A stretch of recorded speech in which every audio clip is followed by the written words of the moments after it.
At sunrise, the entire frontier town gathered in silence, not for justice, but for spectacle, because 7 Apache girls stood beneath a wooden gallows with ropes swaying above their heads, accused without proof, condemned without mercy, and surrounded by faces eager to see them die, their hands tied, their boots digging into the cold dirt, fear burning quietly behind brave eyes as the sheriff read the sentence like it meant nothing,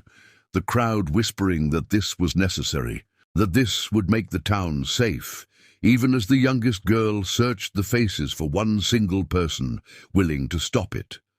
But no one moved, no one spoke, and the hangman stepped forward as the ropes were lowered around their necks, the moment stretching tight like the nooses themselves, until suddenly thunderous hoofbeats shattered the morning, dust exploding at the edge of town as a lone rancher rode in hard and fast, his coat flying, his horse foaming. The crowd turning in shock as he dismounted beneath the gallows and ordered them to stop, laughter breaking out until he held up a federal document and forced the sheriff to read the truth out loud,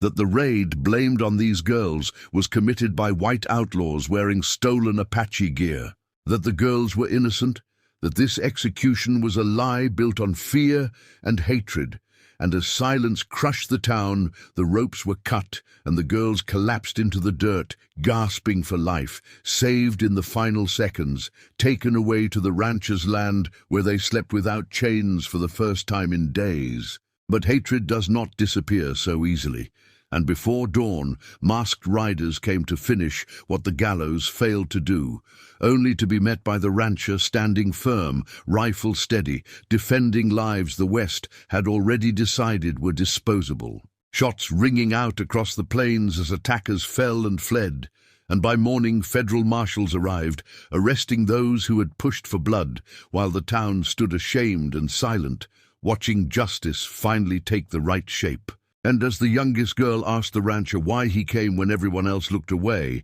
he answered simply that once, someone rode in for him too,